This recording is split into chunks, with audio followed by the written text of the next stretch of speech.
Welcome to the Scene Snobs Podcast. Welcome to the Scene Snobs Podcast, the 5th anniversary episode, October 6th, 2019 to our, and now we're on October 8th. Of course, we started that trend. We started on a Tuesday. We've always stayed on Tuesdays. We've always had an episode come out on a Tuesday ever since. And that's so for me, it was more logical instead of doing this Sunday to do it on Tuesday. So this is our 5th anniversary episode, and I'm so mind-boggled and crazy. Like, I swear to God, today was cursed. It really was. Seems like I was stepping on landmines everywhere, like kind of like shutting me down here, shutting me down there. Oh, I had to do this. I had to run over here, do this. And it was taking me away from the work I had to do to get this ready and prep. And it was making me more and more anxious and nervous. And I was like, So, yeah, but I'm here and it's on. And we're live and you're watching. And it's been 5 years. It's been oh my God, man. You ever just say something with the realization just hits you in the face with a brick?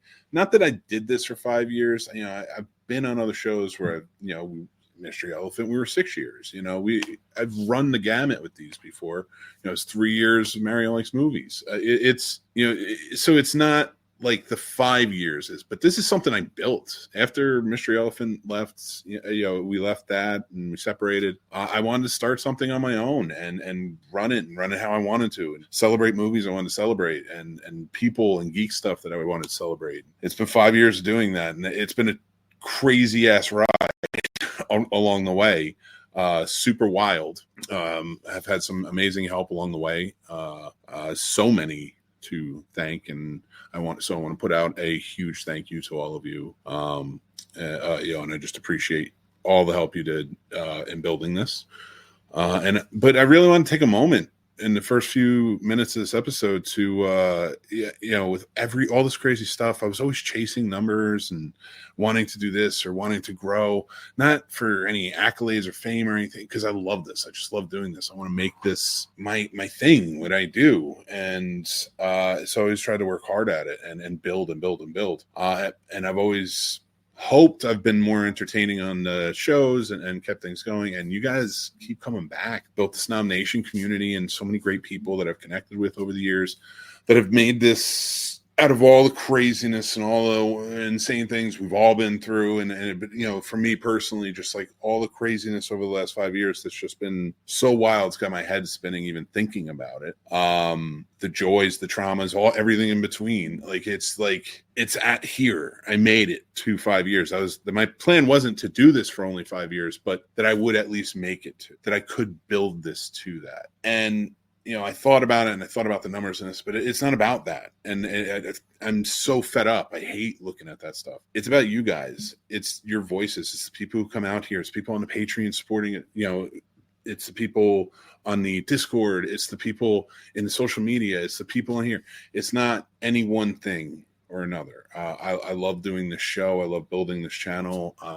It's just been one of the biggest joys of my life because I've gotten to meet so many amazing people. And that's why I'm doing this right now. I want to say I could not have done any of it without you. Thank you from the bottom of my heart to all of you watching, listening. It means the world to me that I started this. I didn't know. I was just the third mic on those other shows. I didn't really run anything. And then I started this and I was like, I'm going to do it and I can do it. And I'm doing it, and thank you for being there along. I want to bring on my amazing co-host, one of my many amazing co-hosts, especially Casey, one of my longtime co-hosts. I want to say thank you to for all the success that he helped build towards. So put that out there. And I also want to bring on my wonderful partner in crime now, Mr. Paul, producer Paul. How you doing, buddy? I'm doing good, man. Was that too sappy? Should I cut that? I thought it was perfect. I thought it was good. Yeah. I mean, you kind of got me too sappy before the show. You're welcome. Do you want to tell them? Because it hurt me.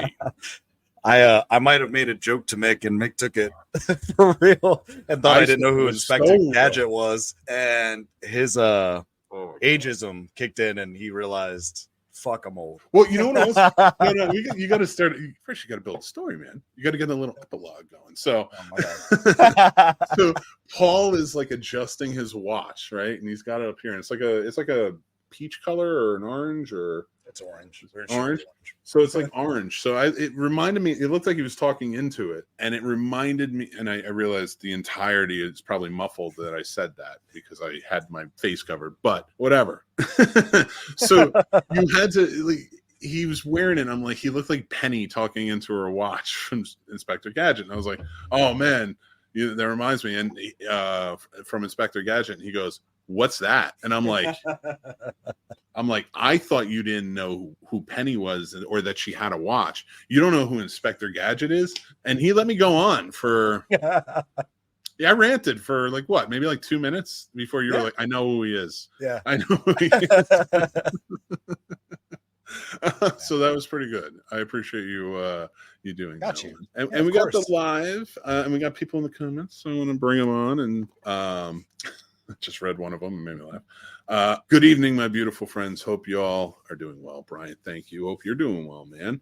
The Bull Durham himself hanging out with us. I look at my Godzilla fondly from across the room, and I appreciate it always. And Derpy, what's up, man? Thank you. What's up, Derp? Not you, Paul. The beard. Not even me. Just the beard. That's just the beard. I respect that. Good choice, Derpy. Hey, how you doing? Happy Snobiversary. Why nice? Thank you. God, I put snob on everything, and I didn't think Snobiversary. Where were you? Like, that's why you have Mrs. Scene Snob to help remind you of what's up. To remind me of what I didn't do. Yeah, because your producer does a shit job at it. So your Mrs. Snob is like, I got this. That's true, thanks, producer Mary. Paul. Find out what other words you can put snob on. Ooh. No. Hey Sam, thank you for watching. Jason's here. Jason's gonna jump down Jason? The Salem's Lot well that I sent us on. Is he? Heck yeah. Yeah. I'm wondering, and he says happy anniversary. Thank you. And they just celebrated this year 10 years. So go check out 3 Geeks Podcast. Congratulations, James. Thank you, James. Appreciate you. Go check out James too. He's awesome. And Turpy loves you. Turpy told you. And we have a lot of stuff. Dude, we should try that. You should have seen me when I hopped on without my shirt on because I wasn't dressed yet. You were. You're pretty sexy. This way. Use the other hand. Okay. We love you. Thank you for watching. Yes. Dude, I feel like we nailed that. And everybody listening, that was a heart. Aimed at you. Who got you? Who got who sapped? Oh, well, he got me wet, but I got him sapped. It's a give and take. Jesus, Paul. I missed that one, but I am. Oh, thank goodness. Happy 5 from Radar. What's going on? Radar. I hope you're doing good, man. Thank you, guys. And thank you from the Video Store Clerks podcast. They are awesome, too. I love being on their show. It's a great vibe. The whole thing is always fun. And I wish I could do it more, and I will. I do not have the time, especially in October. It's just every day. It's something. But you know what happened to me this weekend? What happened to you this weekend? I did something I haven't done in 5 years. Hell yeah. Started drinking. Listen, I don't drink that anymore. I'll have a margarita sometime. Like I listen, man, I don't. Here's the thing. We need to talk about you. This is going to be an intervention for Paul. It's a 5-year intervention. Oh, no, you're going to call me out. I'm going to exercise the demons in Paul today. Release him, Jack Daniels. Release him, Jameson. Oh shit! Does that come off as like Southern like evangelist? Yes. Release him. Yeah. Yes. I don't know. I was going for that. You should tap that Bible on your head while you're saying it, but yes. Oh my! Release this Guatemalan boy. I don't know why that reminded me, but I do want to say, I lived in Florida for a few years, and it just reminded me with everything going on, Hurricane Milton. Everyone, we wish you the absolute, like, with thoughts and prayers, the best. We're praying for you. We're going to, of course, donate to charities that will help and things. I want to try and actually with Helene and Milton now, see if maybe we can get a fundraiser going for Casters for a Cause. So That'd any be of my fellow podcasters watching or listening, head up the Scene Snobs. Let's get this going. Maybe next month. You're already in. Yes. You're already in. You're going to have to take the Yes. day off because that's going to be a long one. I'm like the towel boy. I'm always going to be there. Might not play. Oh, my God. Damn it, coach. I'm here.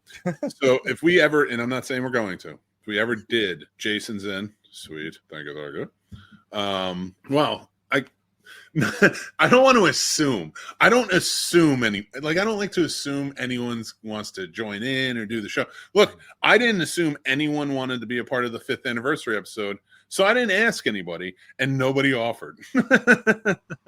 And I'm okay with that because for the 5 years I've been doing this, I don't assume. And I think most people think that I just hate them, and I don't, but I just don't ask for anything. You know what I mean? Like listen, it's probably a flaw. It's probably a huge mental health red flag or something, but I just don't. There's so many crazy things, but I'm not hateful. I'm not. After 5 years, I'm going to be a big old teddy bear now. I can relax. This past weekend, I got to relax. I got sick. I got a kidney stone, and it put me down.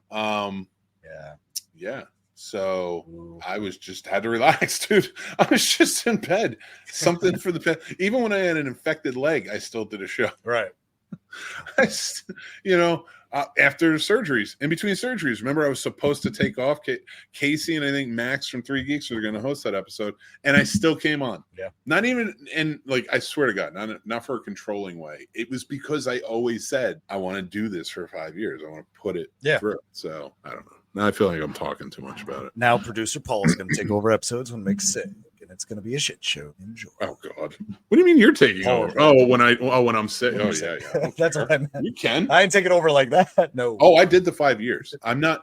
The perfect attendance is over. We might even pre-record next week's episode, people. I'm sorry. It just is what it is at this point. I'm going to be very much a flake. There's going to be.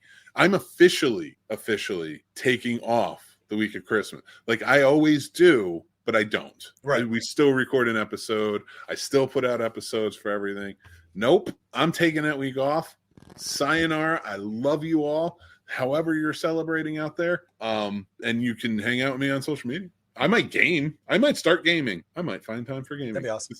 It's like I reached 5 years of podcasting. Fortnite with you. Hell yeah. And first of all, it's not 5 years. At this point, it's 13 years of podcasting. But 5 years of the Scene Snobs Podcast, and I'm so goddamn proud of it. I love it. Hell yeah. My sister. Oh, I thought he was calling me out on being stuff. My sister's dealing with. Oh God, I'm so sorry for her. It's the worst. Yeah. We told go back and watch the old episodes for the Staghorn Chronicles. Jesus. Oh yeah. Look, if you don't know what that is, go back and listen to the episodes. I explain it. I tell everybody in depth. Don't look it up. It's gonna hurt your heart. It hurt mine when I had to look it up. Imagine living with it.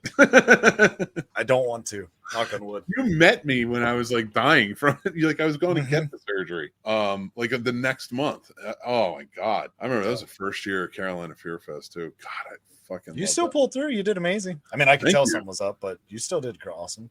I thought I was a zombie, dude. I thought I was like dead. Like there was a point where like, and God bless him, a lot of credit to Casey. Like he helped me so much, that weekend. And he, I'll tell you, he was flabbergasted because I was supposed to host the panels. Mm-hmm. And there were points where I was like, I can't move. Like I'm like my kidney is about to rupture. I can't move. It's so swollen. And man, he jumped on it and he did it. That whole CJ Graham. That whole CJ Graham panel, he had his laptop next to him with Messenger on, and I'm looking stuff up and just typing it to him to talk about. And it looked flawless. It looked good. It just looked like he had done his research. He's a great performer, an entertainer. So like, yeah, it just that was such a fun time. Well, and every year since, man, this past year, freaking had a great time. And they celebrated 5 years, and we were celebrating 5 years, and I think I'm on a little high over it.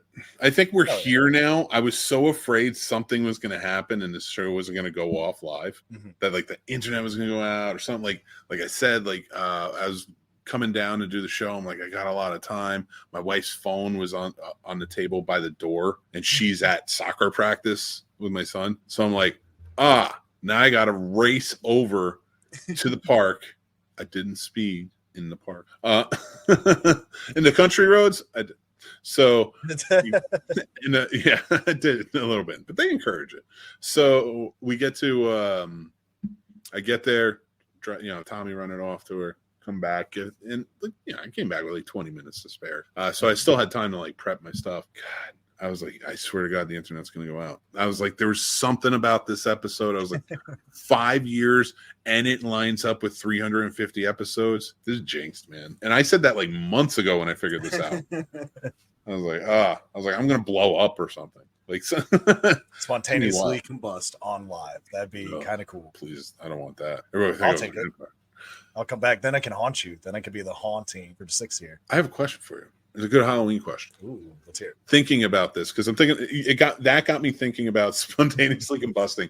First, it got me thinking about scanners. Then it got me thinking about the howling. Okay. The ending. If you hear my stomach grumbling, it's because I haven't eaten anything all day. I've been running. So the howling at the end when she changes on TV. Yeah. What supernatural creature, or it could be a cryptid, or it can be like a UFO, like what, like just some sort of other phenomenon type of creature, supernatural or otherwise, would you most like to see caught on camera first? Ooh, that's a good question. And possessions count too. Okay. But like I don't know how to prove it, but like there's definite proof in it, I think just because it'd be hilarious to see how many people ride with it is if they actually caught like a true reptilian actually turning into its reptilian self. Because then you got the hollow earth people going, you got flat earthers going crazy. Like it just opens so many doors where they actually have a slight truth base that I'm just going to sit back and love every second. So I'm going to go with that. I learned a lot about you, Paul, when you gave me your top 5 podcasts today. Learned a lot about you. All of it good. No, but conspiracy theory wise, it got me thinking. Did you ever see a TV show called Brain Dead? It only got 1 season. I did not. Mary Elizabeth Winstead, Tony Shalhoub, and I forget who else was in it. I was so mad because I loved this show. I thought it was smart. I thought it was funny. It was kooky enough, and it was about an alien invasion, and the bugs are like as small as ants, and they crawl into the people and take over. But it was like a comedic sort of take on it. Man, it was like, but conspiracy theory wise, you would have loved it. Okay. Like it would have been your jam for that. You know what I mean? It's because it's not quite reptilian, but like I thought that was an interesting element of it. Oh man, that's how I felt about Resident Alien. I love the whole thing where kids can see the actual alien, but the parents can't. I was like, that's a fun take on it. Like I enjoyed that part of it. And how crazy, Alan Tudyk, man, he really kills it in that role. It's so good. I don't want to give anything away, but I'm going to say, watch it if anybody hasn't had a chance to check that. It's so funny too. He's so funny in that role. Yes, son of a bitch. He just gets so mad. Oh my God. Why'd you have to watch? I kind of want to see what you're going to say about my weekend of debauchery that I know you're going to get me for. Yeah. First of all, this is just the prelude. Just like this is like I want you to tell your story before I give any sort of review of it. But I want to say this. When you told me that you were out drinking until 6 a.m. with your buddies, and of course I know them as well. Like I'm like, I remember, and I was like, it hit me, and it's weird because we must be kindred spirits in a way where you did that Saturday and the Sunday, right? Yep. Saturday night, right? Yeah. I'm sitting on my couch. Sun's going down. It's beautiful. Like we have nice, high windows, in the back of the house. And it not like a fucking greenhouse. Like we have 3 windows that just happen to be a little higher. So I'm sitting on my couch. I could see the sky, and I love it because we keep the blinds all the way up. Sun's going down, nice sky, the tree line, everything. I'm like, this feels so nice. I got my drink next to me. I got my sweet tea. And I was like, you know what? The kids are like up taking a shower in a bath or something like that. Mary's doing something. I'm the only one on the floor. I did something because I was brought back to moments in my past. I love blues music. I don't talk about it a lot, but I do. And I'm not any aficionado. In fact, when it comes to music, I am by no means an aficionado. I know what I like. I know like the surface level. I'm not like with music. I'm not like I am with movies. Like, right. I my wife knows all that stuff. There's a lot of people. You know that stuff. Trevor. Oh, I can't eat. Oh God. Trevor so introduced me to not brand new songs, brand new genres of music. Yeah. Grindcore, vegan grindcore. That's what it was. Vegan grindcore, Brazilian death metal. And I listen to these things because I watch his stuff. So I'm listening to it and I'm like, this is real. Yeah. This stuff exists. And when I made a video about it, from some of our clips, it came back and there's so many people who are fans who were commenting. And I'm like, all right, cool, man. I was like, I don't care what you're into. Good for you, But listen, as long as anybody's if you're not hurting anyone, especially fucking children, I don't care. Dude, live your joy, man. Live your bliss. Pray to God, go for it. You want to put on a dress and read books, go for it. I don't care. I think everybody should be able to live life the way they want, as long as it doesn't hurt anyone. Jesus, man, that's who I model myself as. I'm stalling right now because I know you really want to tell your story. Oh, I don't even have a good storyline. No, I'm just kidding. No, so it reminded me. So like I would sit there back in the day when I get drunk with my buddies and we'd stay up all night. We would always end up on sunrises, just listening to blues, drinking, and just talking and smoking, having a good time. And I just sat back because I had that moment where I was like, I had my drink and I was like watching this guy and listening to blues music. It just felt so good. So when you said that the next morning, it made me jealous. Oh, it was nice. So tell me about your day. All right, so let's take it back about 2 weeks ago, you guys. Jesus first Christ, time I told Sturdy and Mick, did the same thing. Told Mick and Sturdy that I love them about 3 a.m. Sent a message on our group chat. I was like, I love you guys. I was feeling sentimental. That didn't happen this past weekend. Anyway, so what happens is Brian and I got off work because we're working at Spooky Woods this season. So we got off about 12:30 or 1. And Matt's awake, and we're like, okay, do you want to come hang out just for a moment? And he's like, yeah, I'll join you guys. And then Matt pours a drink, and I was like, well, we don't have anything Sunday. Okay, I'll pour a drink too, pour a shot for, Brian, whatever. And then all of a sudden it's like, all right, well, Matt's running upstairs real quick, and he's like, I'm going to use the bathroom. I'll be back. And you have two options with Matt. He's either going upstairs and not coming back, or he actually is coming back. That's it. There's no in between. That's just how it works out. So I was like, I'll give him about 5 minutes. Let's see what happens. He comes back. And then it was on to the races. Then we put on a mini golf or golf with friends. And then it was just nonstop yelling at each other, the screen, and ourselves, and putting down probably 3/4 of a fifth and just enjoying it. Then all of a sudden being like, oh, it's 6 a.m., you guys. I guess we probably should go to bed. And God damn, I miss those days, man. I don't want to get hammered. I definitely don't want to get hammered. Right.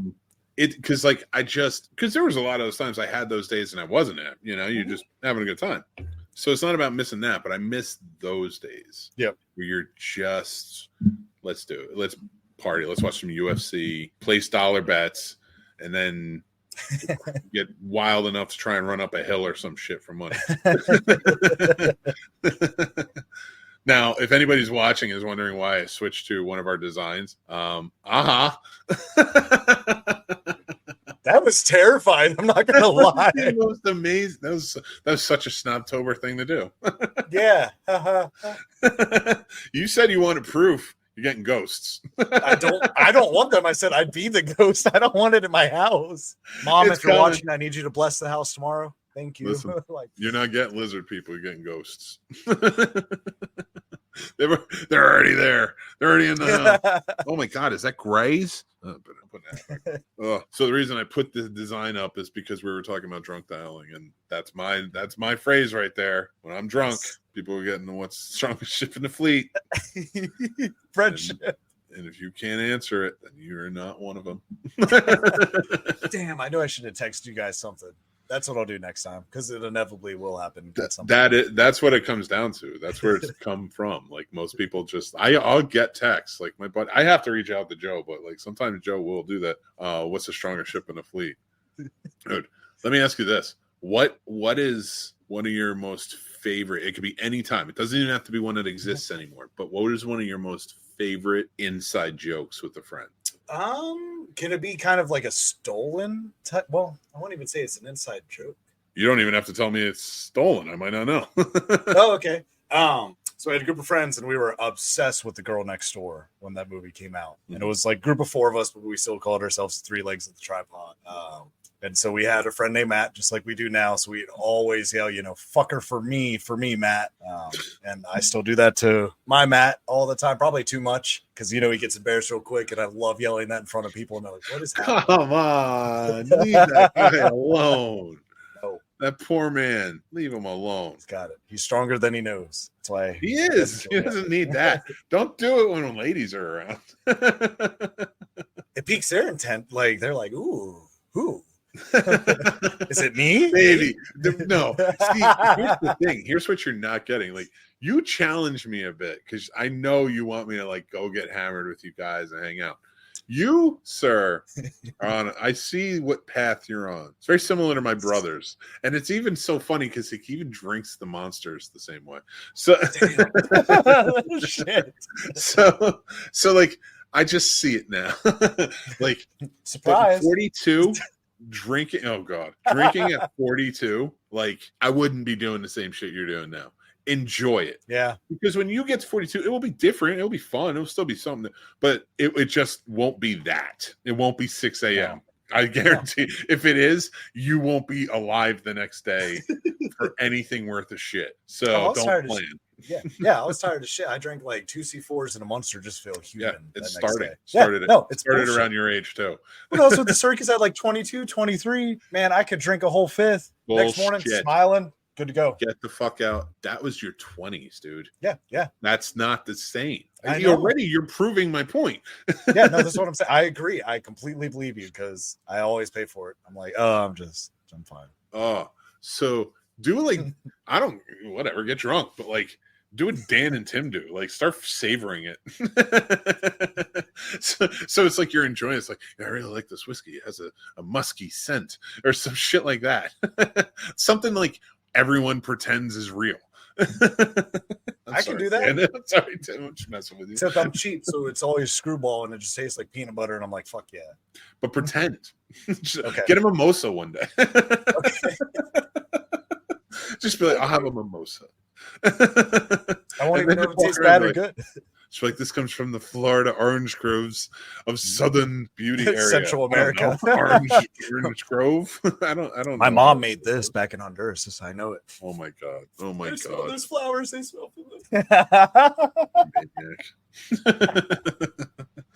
You maniac. But while we're talking about this weekend, can I give a shout out real quick?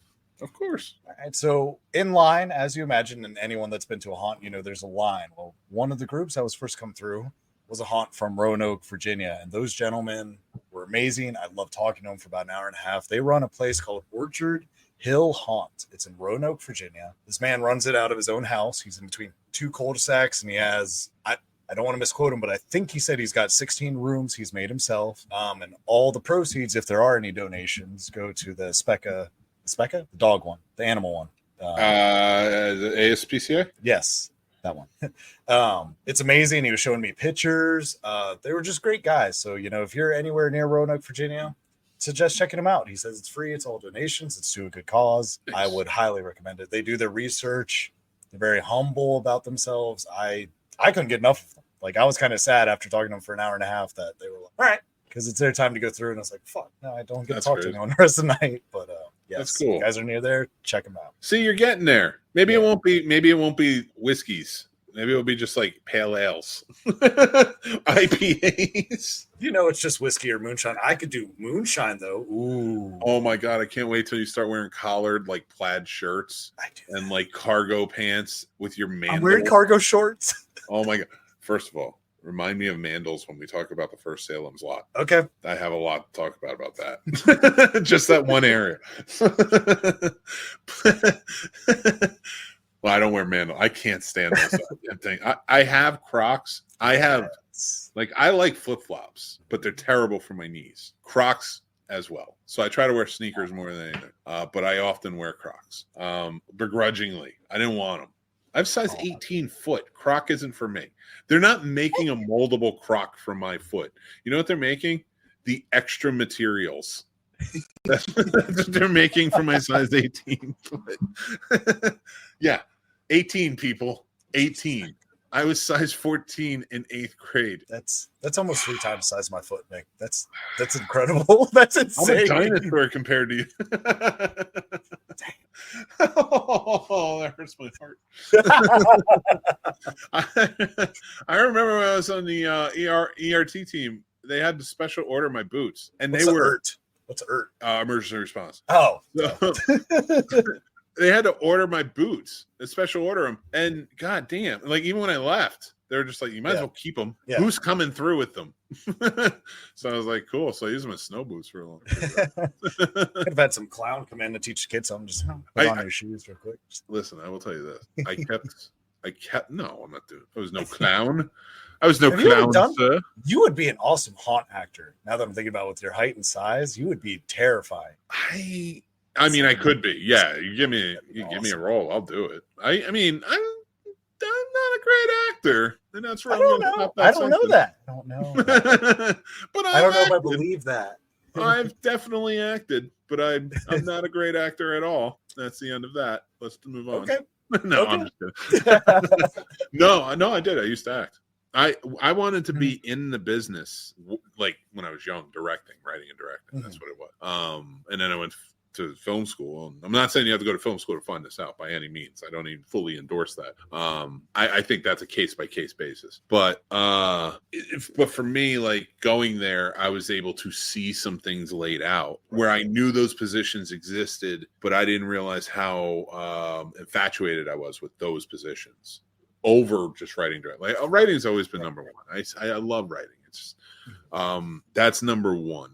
But it became producing to do over. Like I was willing to be like, well, I don't mind being a producer over that though. You know, I love, doing that as well. So like finding that was always nice, right? I forgot how this conversation started.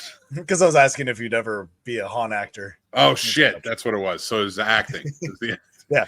Acting days. Dude, that's senality too. It's not even, everybody thinks I'm joking.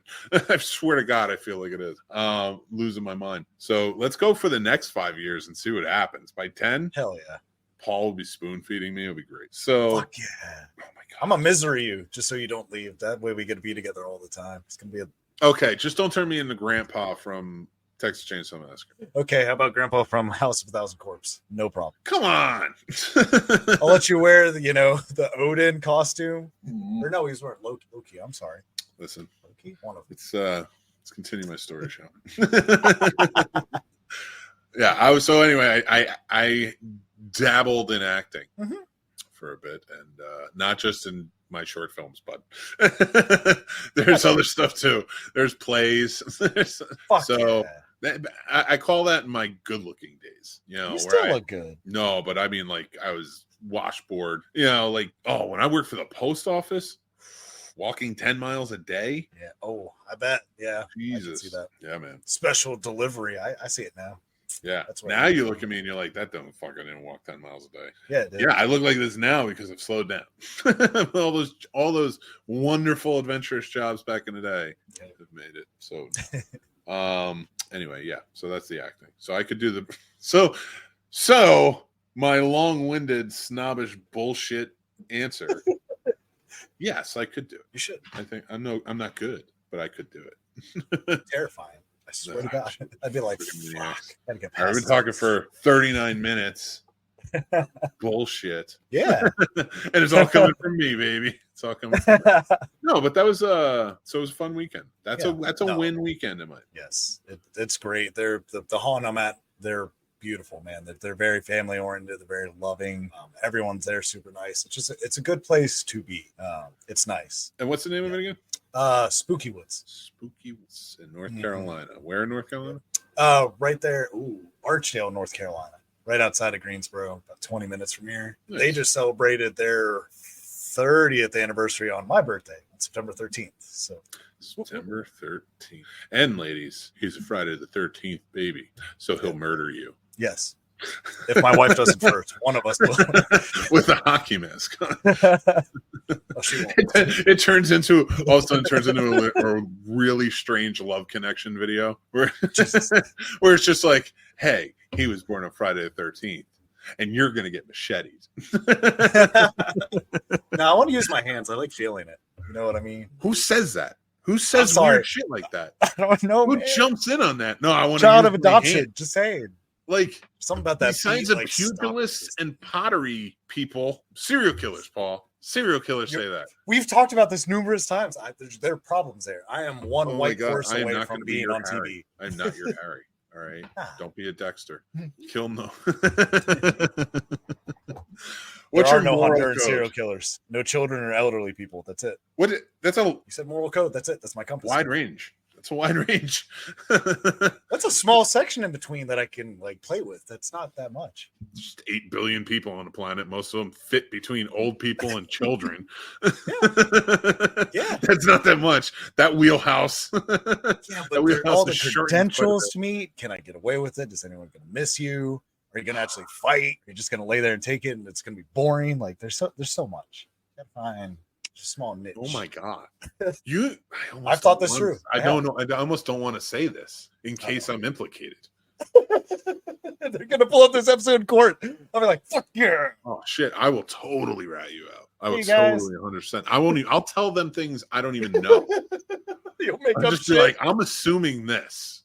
I'm assuming he did this. He said he likes to use his hands. I 100% want you to catch him before he finds me. I was like, if you don't catch him, I need him by Tuesday.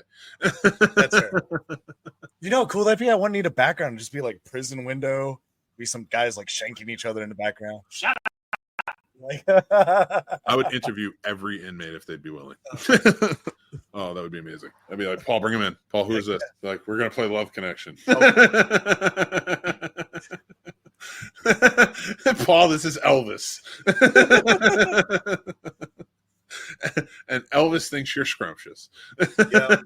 So Paul BQ. now think about that for a second. Okay. And don't murder anyone. I haven't. Very I have good. not. You said that in such a way that is convincingly to the other way that you've murdered it. I haven't. Paul, look me in the eye. Look me in the eye. Have you ever murdered or partaken in a murder of any human beings? Not that I remember. That's all I know, cops. That's all I know. I asked. This is you can chalk it up to an interview. Nobody at my door in a minute and I'll be like, God, fuck. You earned that one.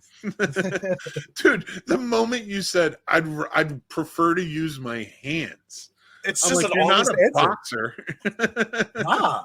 But you see, and there's also a thing with using your hands because then it hurts you as well as hurting them. So it's like an exchange of pain. There's something nice about that. That's so weird. That's not a thing to say.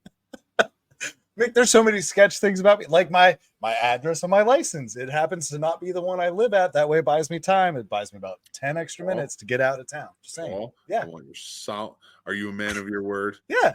I want your solemn oath that everyone that lives in my home right now is safe. Oh, what the fuck? Yeah, no, absolutely. I would never hurt. Never anybody. snap. No.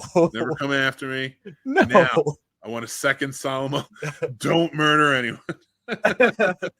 Okay. No problem. Oh God. I just every time I look at you now, all I see is young Michael Myers, but from the Rob Zombie version. It's just Paul with the really blonde hair, long blonde. I like it. It's like that picture from the /15 that I sent you. The one that I thought you were talking about when you sent your mother's picture. Holy God, that's funny. So when I was just like, is that supposed to be you? Like, I thought you took another picture because I thought we were talking about the picture and the thing. I was like, wasn't brunette, you were blonde. Yeah. That was a weird day, man. I was like, You're I welcome. think I offended his mom, but I didn't know she was coming up. Like, it looked like a woman. It looked like your mom, beautiful woman. I didn't think it looked like you, but I'm like, is it? Is this what he's trying to show me? I had no clue. I'm like, are you trying to show me this? Is this okay? And then now we figured it out. Now I've jumped on board. Anyway, let's go. Let's talk about our 5 takeaways. We're going to talk about our top 5 podcasts. That's right. We did a mix. Well, I did. The only parameter is not all-time podcasts. I did my current top 5. Because throughout the years there are some that have changed or ended and such that I adored and loved and I thought were great. But these are my top 5. We're going to start with our 5s. We're going to do it a little bit in a new format. So let me pull it up.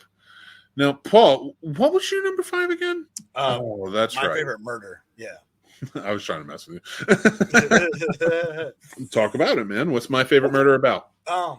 So let me preference this, you guys, just to be absolutely honest. Absolutely love these 2 women read stories about murders that have happened.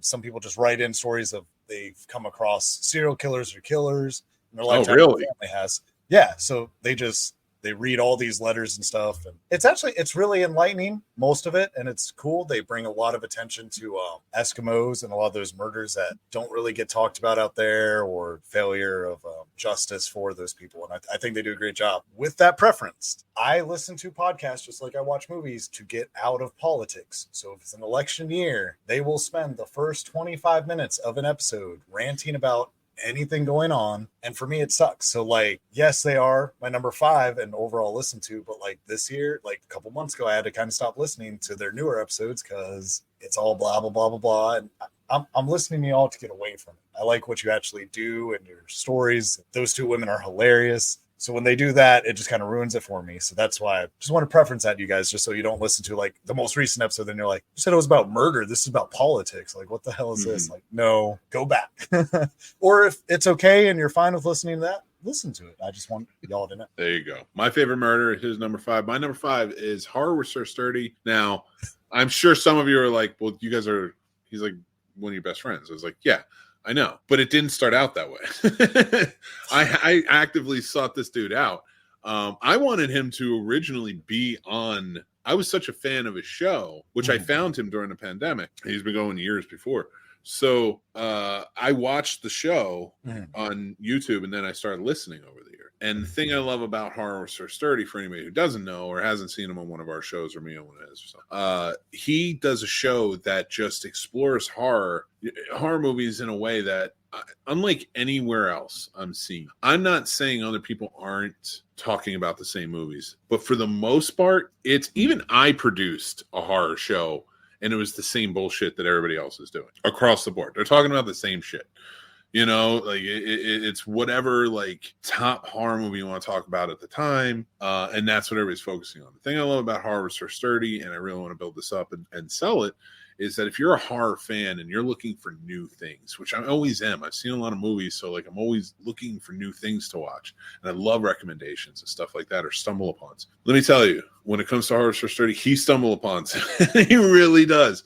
These horror movies, I found so much stuff, good, bad, and everything in between, that is just, but I'm glad I watched it. I'm glad it was new adventures and stuff like that.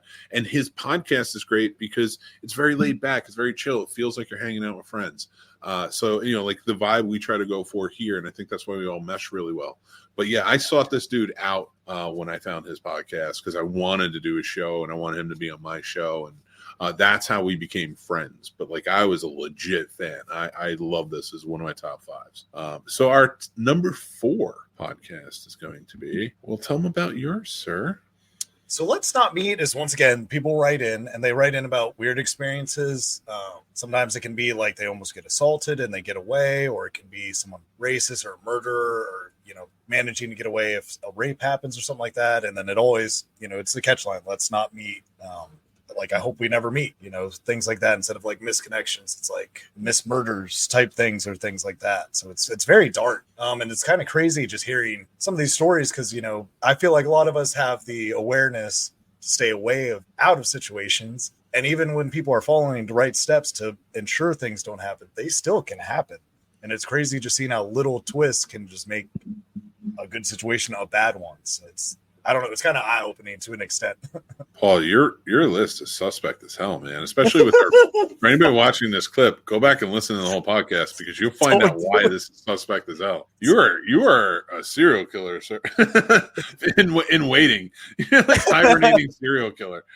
Do you have like the ghost of like Jack the Ripper in you or something? Wait, like if you were a serial, no, we're not. Number 4 on my list is the Sean Donahue show. I've stumbled upon him on TikTok. I found his TikToks where he's talking about parenting, and he gives amazing advice. He gives it from the different sort of being a different type of dad. And I love it. Listen, mine was a hoot. So, and I'm always trying to do something a little bit different, facetiously speaking. But Sean Donahue has really opened my eyes to like how to talk to my kids about certain things. And it's not gentle parenting. I know a lot of people throw that out there. He's not teaching gentle parenting. He's not talking about. His podcast talks about a lot more stuff. It's connection is what it is. It's the way, connecting with your kids. And say what you will, I've seen gentle parenting. My kids listen to me because we connect, and that's the advice he really gives. Like, one of his top pieces of advice. So if you're a parent and you want to learn some things, I really think checking him out, at least following him to see his videos. So going down the void of your list. What's wrong with my list? Number 3. Nothing's wrong with your list. No. That's not fair. It's not your list. Fair. These are all fine podcasts. Like I'm not saying nobody should listen to them. I'm saying the dark ass shit you said on our podcast earlier, leading to this. Man, this is making me rethink. And I made these graphics. I knew this was coming. Number 3 on our list. You want to talk about it? Yes, those conspiracy guys. They are hilarious. It started with 2 gentlemen originally out of Ireland just talking about American conspiracies. It's funny how much they make fun of us and all this shit and the crazy shit we do, and even them talking about Irish heritage and just some of the things we have that they don't, such as they brought up condoms for one of their earlier episodes. They didn't have them till I think they said like 98, which blew my mind. Something like that. Yeah, because the Catholic Church, how well instilled it was, they weren't allowed to. They had to like import condoms, like specialty buy them. Yeah. Who? Irish in Ireland. Oh, I thought you meant in America. I'm like, no. 98. What are you talking about? I was using condoms by that point. I'm like, I mean, just to like say I was, They're great. Guys. I didn't mean to say that, especially in a clip segment, but whatever. It's the 5th anniversary. Whatever. I don't care. Hell yeah. If I could recommend first listen to you guys, check out the one about the Warrens. I love their commentary about the Warrens because they bring comedy to it. So it's funny of them talking about how Lorraine figures out she has her abilities and just their take on it. Their accents are great. I'd say the first probably 4 years of their podcast is amazing. They kind of branched out, so the original 2 are kind of taking a backseat. And it's not quite as funny without Gordon as it was, but it's still in my tops. I still listen. Do they talk a lot of serial killer conspiracies? A little bit. Seeing a trend. So my number 3. These are great guys. I discovered them. Not discovered, by the way. that feels really like, but like when I say discovered, my self-discovery of listening into podcasts. That was where I went with it. So my 5 Cents podcast, I discovered them for me as a fan. I think it was 2021, and I believe it was either 2021 or 2022. And that was before I was on their show. Or they were on, this show, and I gotta get them back. They're amazing. But I just had so much fun. So it's a podcast where they invite guests on, and based on the guests, excuse me, the guest's background. It could be anything, self-help, it could be ministry, it could be movie podcasters, stuff like that. They kind of set the tone with the topic, and what they do is they each argue a point, they debate a point, and the guest will choose the winner. And it's just, but they bring so many great levels to it. There's a lot of things you learn about it through the guests, through them. There's a lot of back and forth while they're doing it. It's just a really well done show. It's one of my top podcasts, so I wanted to oversell them. And I realize I'm not going to oversell my next two because they're not. Well, actually, my next one's not. I did pick mostly indie because I mostly listen to indie. So please, if you understand that we are trying to oversell our fellow indie podcasters, that's why. But number 2 on our list, and I won't oversell it, but I will say that what I feel about it. Oh, yours isn't indie either. No, not at all. No. Wait, was yours? Any of yours indie? Yeah, the first 3 were indie. Yeah. Not this one. Nah, this one's great. Do not mention the company name that this is with. You can just tell them it's on all podcast platforms. I love Justin Long so much.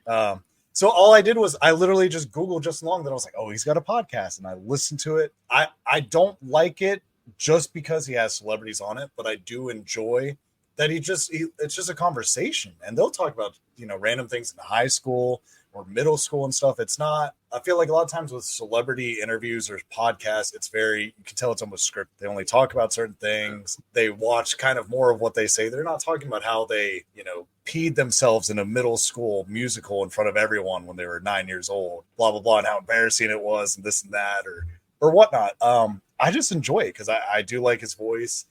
I wish they'd stop killing him off in any show or movie so we'd get more of Justin Long or not a sadness with them at the end. But I really enjoy it. I love his voice. His brother's funny because both of them do it. His brother produces it, I believe. It's just great. If you just want something to listen to or you have... Yeah. He seems like a quirky guy for that. Yes. Yep. And if you have favorite celebrities, look him up because he's probably interviewed them and learned something new. Did you see 4:30 movie with him? Yes. Yeah.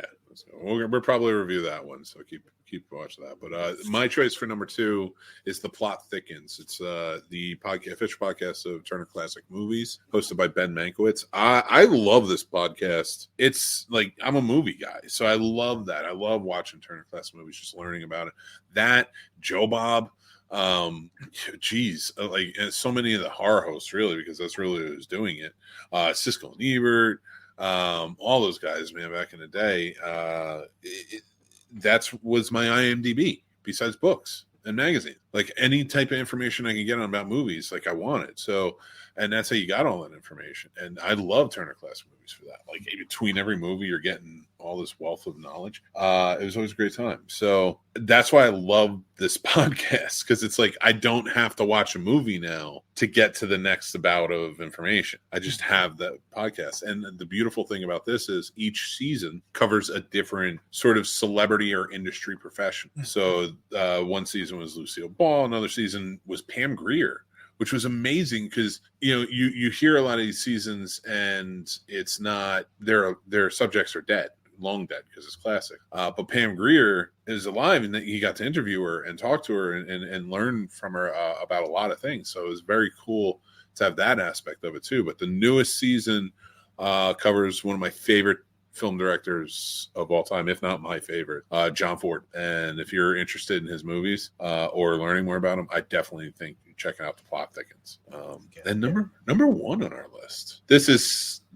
I think mine is indie, but I don't think yours is, and that's yours is Bad Friends, and mine is Double Posted, which is interesting that we went with this for number 1, both because they're friends. It seems like friends hanging out and talking.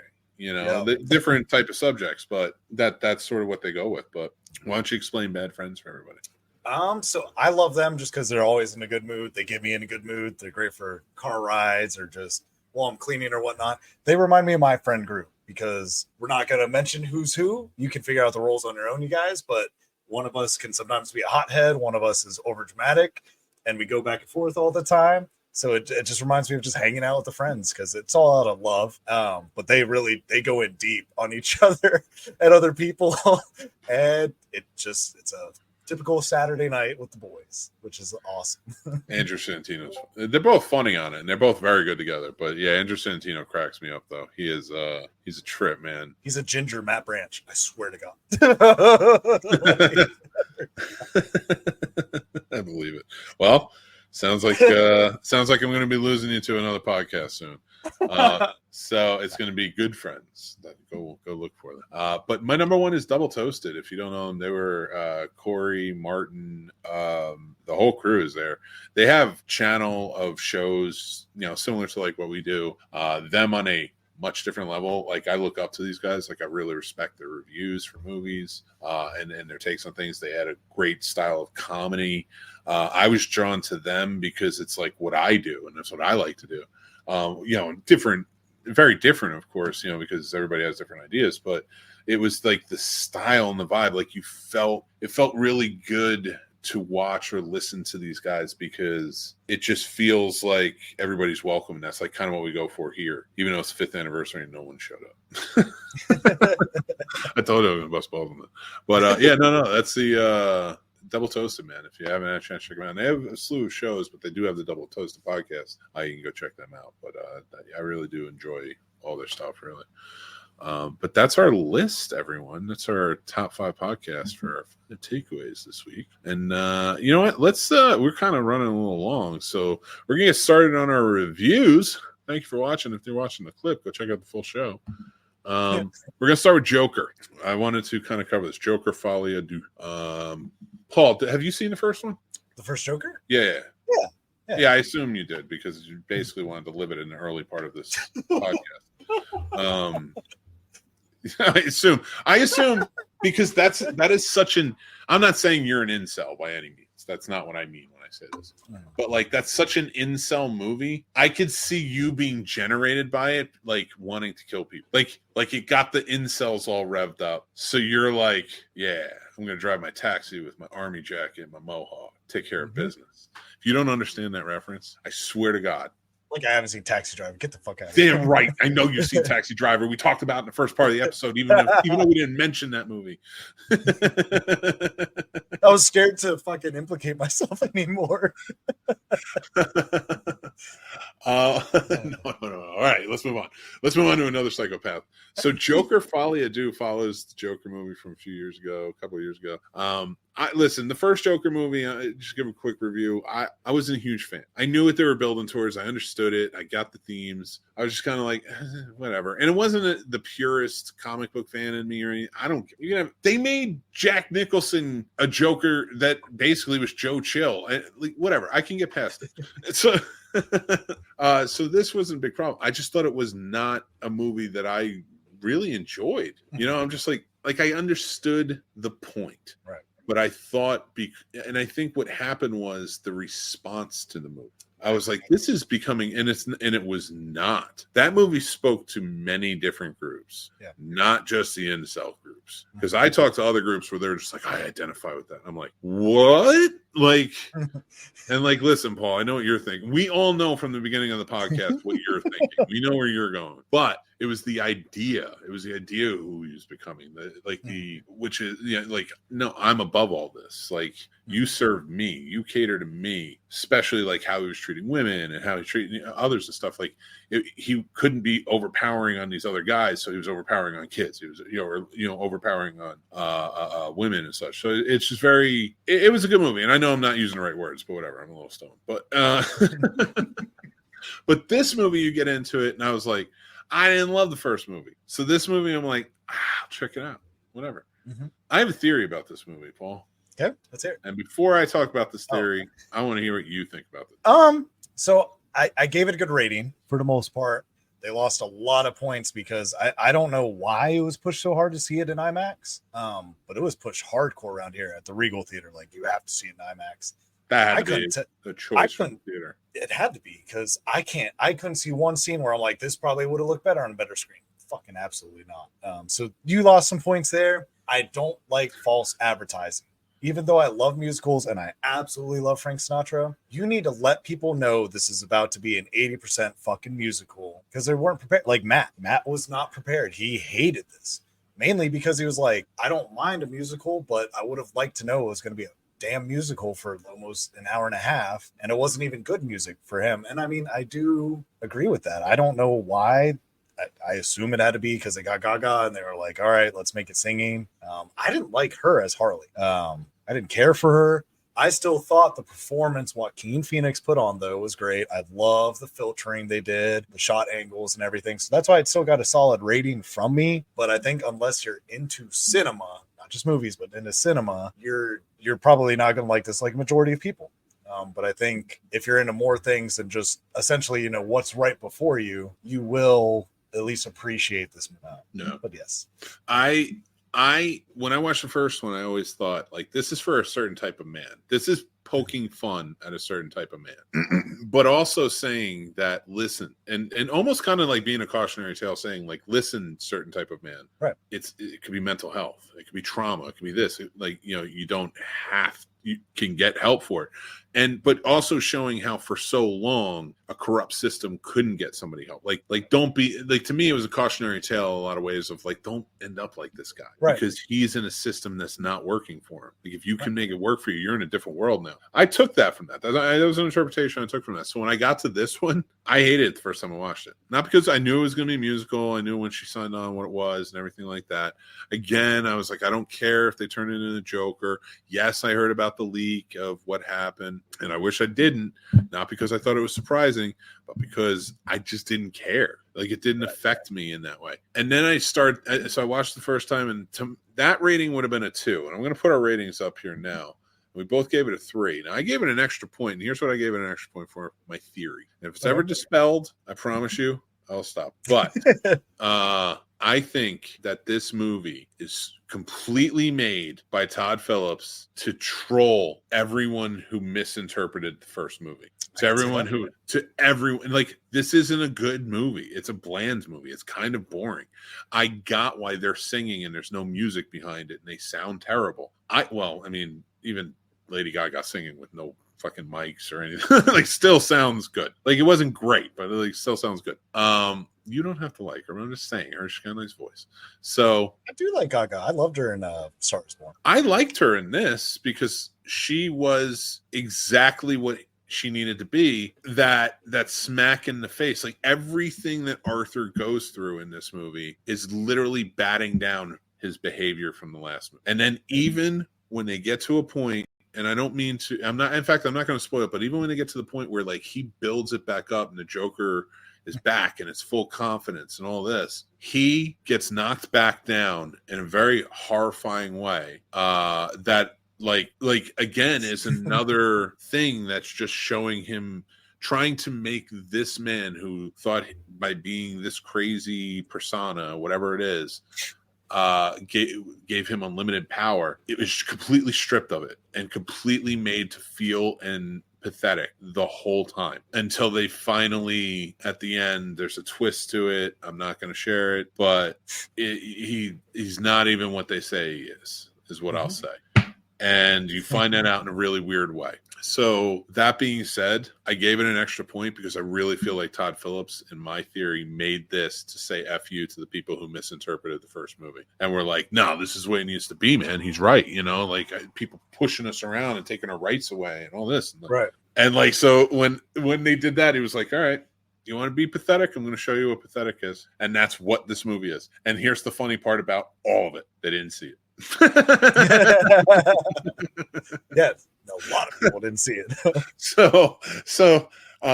But overall though, I will probably watch this again, more to maybe dissect it a little bit. But it isn't a great movie, and there's not a really good story to it. And I would fast forward through the music. But overall, I like the subtext, the themes and stuff, and that's that. So let's get to the horror, because I know that's what you're at. So we're going to be doing something special tonight. Thank you for watching that review. Let's get on to the next review. We're going to be talking about right now. We're going to review 1979 Salem's Lot. We're going to kind of push through these a little bit to get to the new one, the 2024. So what we want to do is we watched all of them, all of the movies, 79, 2004, 2024, which consequently is pretty awesome because in 79 you get Salem's Lot. Exactly. 35 years later, you get Yeah, 79 to 2004. 25 years later. So 25 years later, you get the remake, and now 20 years later after that, you get the remake. So like I like how it's rounding out a little bit. But this is a really good story. I remember really liking the book back when I was a kid. It was scary. Like it was good Stephen King. Like he was really like this one of his really early ones, and I always enjoyed it. And the thing I love about it is this movie, Salem's Lot, the 79.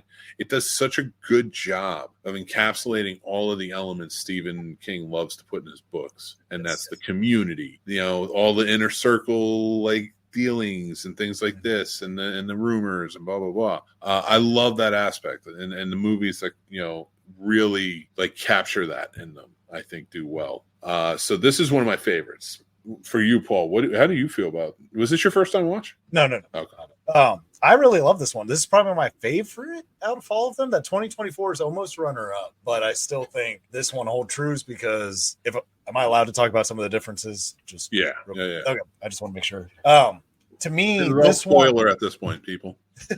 So this one's the most real to me because you can see that the climate is different. So the main vampire, when he throws that kid against the wall, like it's very forceful, it's very rough, like you can tell like he's like threatening him hardcore, and you can kind of see how in the other movies it gets a little different in how they portray that. It's still, oh yeah, you don't want the vampire to get you, and when he gets you it's bad, but this one, it just seems very violent, so it was okay to show that much kind of violence and hate on screen. And it's kind of gotten dummied down a little bit with some of the other Salem Lot. And I'm not saying, there's no blood in the others or anything like that. But this one was just very, I don't know the correct word. But no, I get it. This one's my favorite just because it's set up that way. And it's very set up just to make you almost feel like helpless. Because you're like, yeah, I could take the vampire next door. Then it's like, no, I couldn't. I could not. Dude, I did. I really enjoyed this movie. This is probably my favorite of it too. I mean, we both gave it a rating of 4 out of 5. It holds up. I didn't watch it until the 90s when the VHS came out and you got to 2 VHS tapes. And even like with the 2004, it was 2 DVDs, and I have the DVDs. So, I like all versions of this. The 79 version is actually the first Stephen King adapted miniseries. Okay. And now, if you know anything about Stephen King, he's had a lot of those. So, and it aired in CBS in 1979. And it was just one of those movies that was like so different. You didn't like, I'm not saying they didn't have horror-esque movies or horror movies even sometimes as TV movies or miniseries, but not like this. This was pretty scary. Kids were involved, things like that. This was a whole new element. And they did such a great job with it. I think, in my opinion, story-wise, this is the best version of all. That might change. But yeah, so I did like this. Let's move on to the next one because I don't want to get bogged down on any individual one except the new one. 2004 Salem's Lots. I'm super excited for this one. So I like this version. I liked this a lot. This is one I remember when this came out and I watched it live. I thought it was well acted. I thought it was well adapted from the original and the book. Because they took more out of the book than the original did, or not maybe took more out of the book. They actually did because there's some narration in it, but which I wasn't too keen on, but whatever. They took more from the book and built more off of the book, I should say. And they did a really good job with it, I thought. I do really enjoy this version. I would love to hear what you think of it. I enjoyed this version. I feel like this is probably my least favorite of the 3. Really? Okay. And I think it might just be, I mean, I did just rewatch it, but I think even at that time when this one came out and the reruns that they would do on TNT of this, I just didn't care for it because they kind of lost me in the story. Like the original Salem's Lot, I could watch that at, say 9 to 13 years old and still enjoy it. But this one, it felt talkied for whatever reason. So I got you. It kind of lost. Yeah. It just kind of lost me a little bit. I love Sutherland. All the acting is solid in this. After rewatching it recently, yes, I like it, but I still think if I were to suggest one, I'd still go with the original above this one, and this one would be number 2 for me. See, James Mason in the original is so menacing, and I liked it. And the vampire for the time, like he's goofy now, but going for like a Nosferatu thing, something a little different that worked on TV. But it just. this movie had such great villains. Donald Sutherland as Straker, and even changing it up from the monstrous look, which we go back to in the 2024 version of Barlow, to Rutger Hauer. Right. I was like, they played it so well, and they were pretty dark. In fact, my one biggest gripe about this movie would be that there wasn't enough Rutger Hauer. Okay. I thought Donald Sutherland was in it quite a bit, and he did a great job. Knocked it out of the park. Very creepy. In fact, might be my favorite Straker on screen, with James Mason being second. The freaking what's his name from Game of Thrones, whatever. But we'll get there. So let's give our ratings for this one. But yeah, I do really enjoy this. I try to rewatch this maybe every 10 years or so. I gave it a 3.5 out of 5, and you gave it a 3 out of 5. So. Yeah. I still think people should check it out.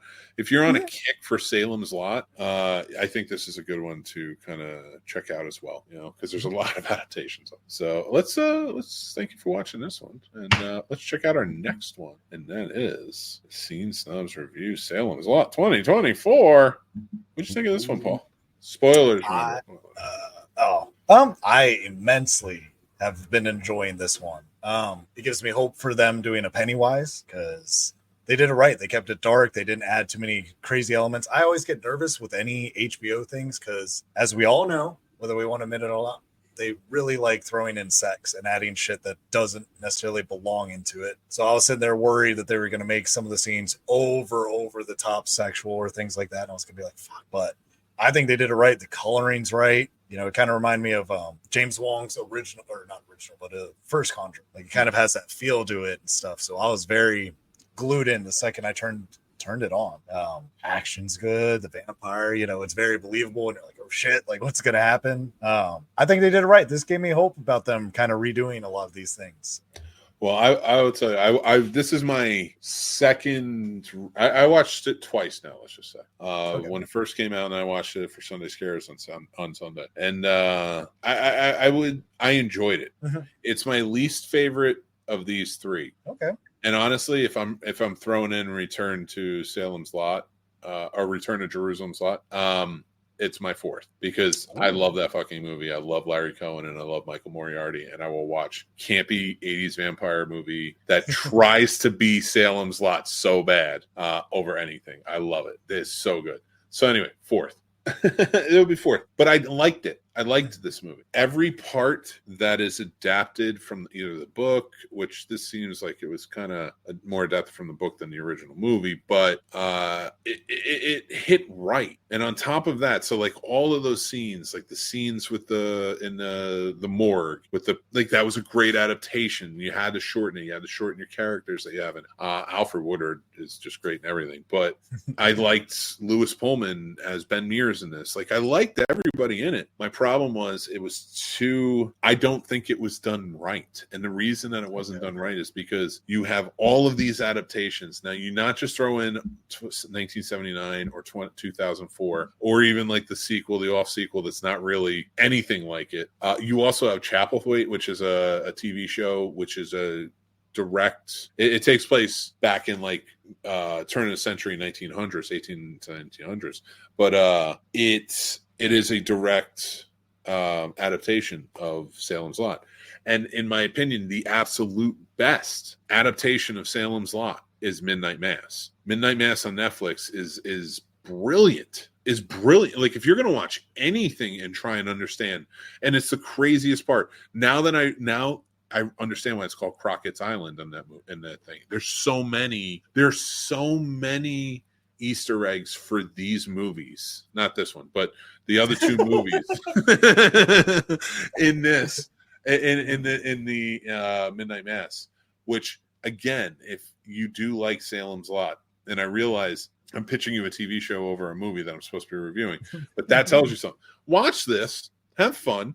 It's a fun monster movie. Yeah. It's a good, quick vampire movie with some plot holes and no real character build or town build. That's the one thing that I think really misses in this, is like the town is a character, and you hear the stories of the town, and the Marston house is important, and they don't even end it there. They ended it at a fucking, which I get with the budget constraints and stuff like that. But, and I love the drive-in. Burn down the goddamn Marston house at least. Oh my God. Anyway, yeah, let's give our ratings for this one. Yeah, so I gave it a 3, you gave it a 3.5. I do say check it out. I think if you're a horror fan, you'll really like it. Yeah, check that out. Let us know what you think. Sound off. We would love to hear it. I did like it. It's just anything after Midnight Mass just isn't the same.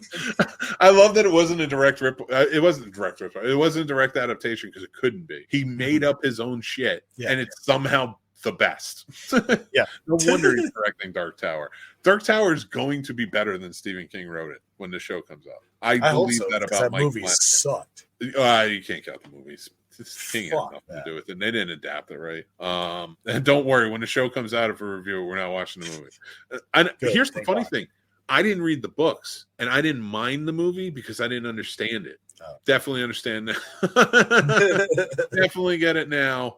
And yeah, robbed. I'll just say that. But thank you. That's been our review of all the Salem's Lots and our comparison. But let's talk about mixed movie pick for 1925. That's right, everybody. I went with a silent picture for Halloween. It's Snobtober, and I brought Phantom of the Opera from 1925. Beautiful music, great acting, great story. Check it out. We have classic film review coming out this week. Check it out. Let us know what you think. Sound off in the comments. Share it out. Tell people about it. We appreciate it. But that's it. My mixed movie pick is The Phantom of the Opera from 1925. Of course, this month we're going to be talking about horror movies, classic film reviews, things like that. But yeah, I'm super stoked, sir. But I want to thank our sponsors. Thank you to all our sponsors of this video: Entertainment or Shopify, Sticker Mule, StubHub, Skillshare, and Noom. All my links are down below in the description. Please go check them out. We really appreciate you guys for sponsoring the show and hanging out with us. And guys, if you see any of the designs we're wearing, stuff like that, you can check them out over on snobsmerch.com. We have more. We have Star Trek stuff, movie stuff, all types of stuff, all made. You can go check it out and let us know what you think. But yeah, thank you guys so much for joining in, being a part of it, because when you are a part of it, you make a part of it, if that makes sense. We are doing a giveaway, by the way. As you can see, the Beetlejuice popcorn tin and cup right behind me. All you have to do is join up. We're going to be doing it on October 31st. I'm going to do a quick live spin the wheel for the 2 names. 2 lucky patron members, either free or paid tiers. So go head over there, and we appreciate everybody who's been signing up and stuff like that, and even the paid tier support. There's perks for everything. You can get our newsletter, stuff like that over there. But we have tons of stuff. But we are doing a giveaway. 1 lucky winner is going to win the popcorn tin, and another lucky winner is going to win the cup. Thank you guys so much for being a part of it and supporting us over there. And I want to say thank you for 5 years of just support and being around and being part of Snob Nation. And I love you guys. I know we went long today, and I appreciate you staying the whole time. But yeah, Paul, what do you guys say, man? Hey, you guys, make sure to keep listening. Keep loving the magic of movies. Keep listening to us. Thanks for letting me be a part of this last year of your 5 years. And I look forward to the next 5 years. Yeah, man. Hell yeah. I just thank you so much, all of you, for being a part of it and connecting with me and supporting the Scene Snobs. This has been amazing. And I just truly, from the bottom of my heart, appreciate it. And I do mean it when I say we love movies, and we know you do too. So join us, Snob Nation. Thank you, guys. I love you. Remember to be kind, stay spooky, because it's that time of year, and take care of yourselves.